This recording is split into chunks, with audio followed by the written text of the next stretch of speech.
Om Swastiastu. Om Swastiastu. Umat sedharma dimanapun berada, senang sekali saya Niwayan Purnamasari dapat kembali hadir menjumpai Anda dalam program Taksu, Tutur Agama dan Kerukunan melalui Seluruh Umat. Nah, perlu kami sampaikan kembali bahwa program Taksu ini merupakan program kerjasama antara Kelompok Kerja Penyuluh Agama Hindu Kabupaten Luwu Timur dengan penyelenggara Hindu Kementerian Agama Kabupaten Luwu Timur. Dan pada kesempatan kali ini tentunya saya tidak sendiri karena saya telah ditemani oleh seorang narasumber yang tentu saja merupakan seorang penyuluh agama Hindu Kabupaten Luwu Timur. Langsung saja yang perkenalkan, beliau adalah Gusti Bagus Purnama. Om Swastiastu. Swastiastu Ibu. Punapi gatur hari ini? Astungkara becik. Astungkara. Sesuai dengan seperti senyumnya. Yeah. Jadi umat sedharma dimanapun berada, pada kesempatan kali ini kami akan bincang-bincang ringan sedikit tentang pengertian tempat suci. Nah, tempat suci sendiri ini sudah mungkin kita sering kunjungi hampir setiap 15 hari sekali atau hari-hari tertentu. Dan yang mau kita pahamkan dulu bahwa apa sih sebenarnya pengertian dari tempat suci niki, Pak? Anggih. Silahkan. Suksema niki. Untuk kesempatannya, tak lupa pula yang sapa umat sedharma, semoga kita selalu senantiasa dalam lindungan Ida Sang Yang Widi Wasa. Menarik, kita kembali ke topik yang diangkat dalam bincang pada siang hari ini. Tentu tempat suci sudah tidak asing lagi di telinga umat kita bersama atau umat sedharma. Bahwasanya kita bisa mengartikan suatu tempat suci itu jangan sampai salah kaprah. Ya, jangan sampai salah kaprah karena bahwasanya pada umumnya itu pura itu masuk tempat suci atau tempat yang disucikan. Nah, itu perlu kita berikan pemahaman kepada umat sedharma sekalian supaya kita sama-sama mempunyai pengetahuan yang sama sehingga tidak ada salah tafsir atau salah arti lagi tentang tempat suci. Ya. Kembali ke pertanyaan yang dilontarkan tadi bahwasanya tempat suci itu adalah yang namanya tempat, ya. Yang namanya tempat suci. Tempat itu memang suci. Pada dasarnya tempat itu suci. Nah, sesuai dengan penjelasan Idona Lingsir yang telah kita bisa akses untuk penjelasan tentang tempat suci itu seperti gunung. Gunung itu termasuk tempat suci. Nah, gunung, laut itu juga termasuk tempat suci. Sekarang bisa kita banyak pertanyaan lagi, apakah pura itu masuk tempat suci? Apa tidak? Nah, di rumah ada merajan atau sanggah itu masuk tempat suci atau tidak? Nah, disinilah kita perlu pengkajian. Nah, kenapa perlu dipertanyakan kembali? Nah, pur, ya, pur itu adalah suatu tempat, ya, sedangkan A itu adalah suatu suci. Ya, jadi pura itu tempat suci yang sudah melakukan suatu proses upacara penyucian. Sehingga pura itu adalah tempat yang disucikan. Seperti itu, Ibu. Makanya kita berikan pandangan kepada umat sedharma supaya kita sama-sama mempunyai suatu pemahaman yang sama. Ya. Jadi ini kan perspektif banyak orang mengatakan bahwa tempat suci berarti hanya pura ataupun istilahnya sanggah atau kawitan, ya. Jadi sebenarnya pura sendiri merupakan tempat suci yang telah melaksanakan proses penyucian. Betul sekali. Makanya seperti itu. Biar umat juga mempunyai pemahaman yang sama. Gitu. Betul sekali. Nah, ini jangan sampai ada pergeseran perspektif bahwa pura adalah tempat suci. Padahal tempat suci yang sebenarnya adalah seperti gunung, danau, laut. Nah, karena kenapa? Karena itu adalah air, sumber air, bahwasanya segala sesuatu yang ada di muka bumi itu akan dibersihkan oleh air, akan disucikan oleh air. Makanya segala sumber yang bisa menyucikan itu adalah air. Nah, seperti itu.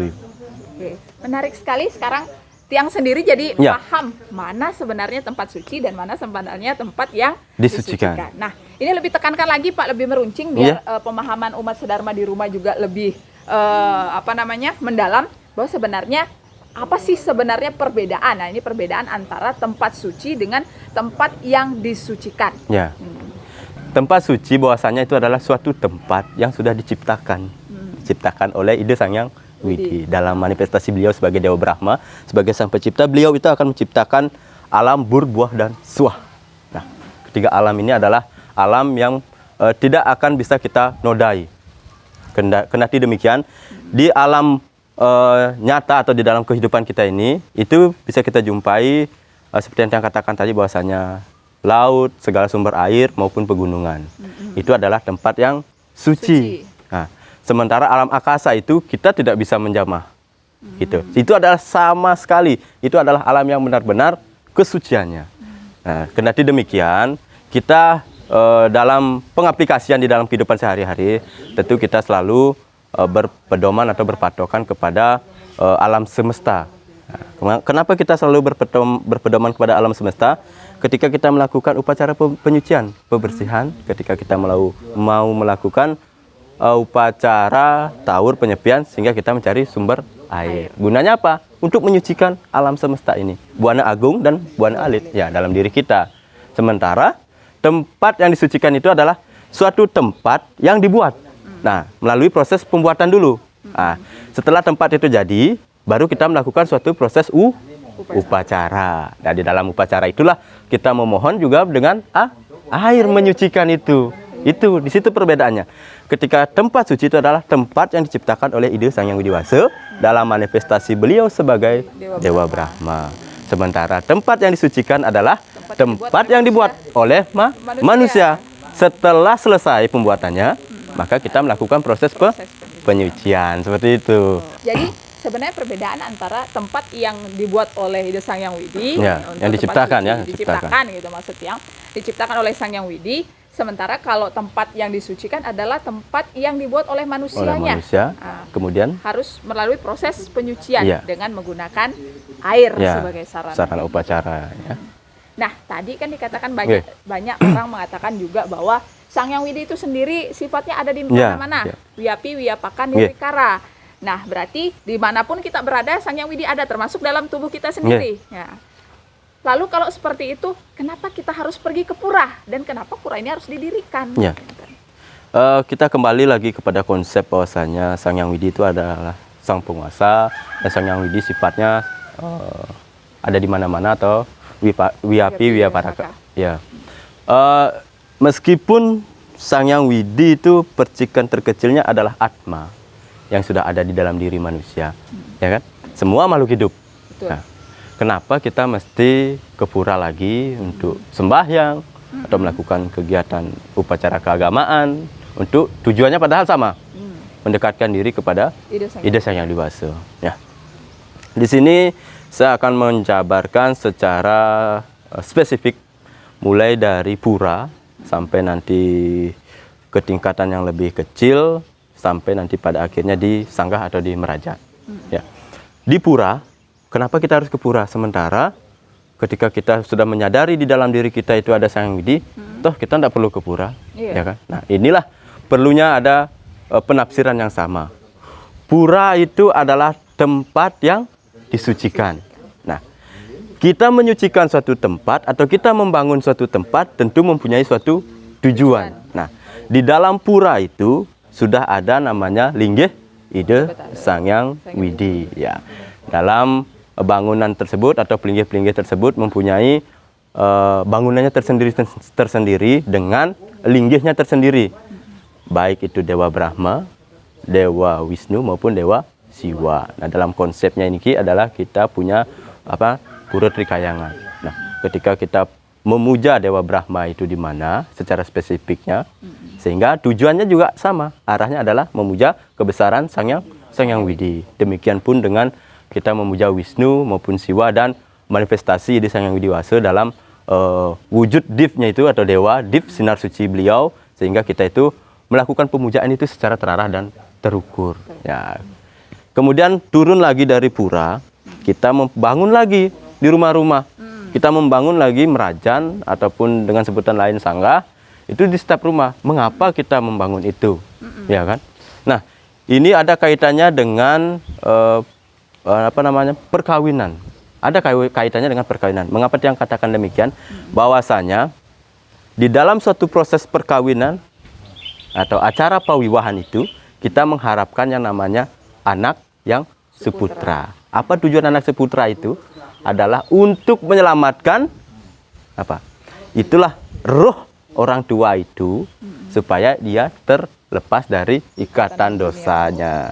Sehingga nanti di sanggah atau di merajaan itulah para leluhur kita akan dilinggikan atau ditempatkan. Sehingga anak itu mempunyai suatu kewajiban untuk menjaga, merawat, dan melestarikan merajaan itu. Jangan sampai lupa namanya wit, itu kawit. Dan iya, sehingga itulah kaitannya mengapa kita selalu membangun tempat suci. Sebenarnya secara strukturnya itu kita mempunyai pemujaan khusus, sehingga kita di dalam memuja lebih terarah lagi, ya. Karena kita pada dasarnya kita sadari, meskipun kita semua ini adalah makhluk ciptaan Ida Sang Hyang Widi, tetapi kita tidak lupa bahwasanya kita ini makhluk sosial yang tidak pernah lepas dari ikatan karma dan pengaruh maya selama kita hidup di dunia. Itulah yang akan mempersulit kita di dalam mencapai moksa itu. Sehingga makanya ada tahapan-tahapan, proses-proses, sehingga kita nanti lahir kembali segala macam. Sebelum itu tentu kita melewati dulu masa persinggahan di sanggah kita, di merajaan kita, sehingga nanti kita terlahir kembali dengan harapan kita menjadi lebih baik dan bisa menyatukan diri dengan Brahman itu sendiri. Oke, sekarang tiang paham. Semoga juga umat sedharma di rumah juga paham mengapa harus ada pura dan begitu banyak pura, pura kawitan, ada sanggah lagi. Ternyata memang karena tujuannya. Ada. Tujuannya agar fokus kita lebih terukur. Dalam pemujaan.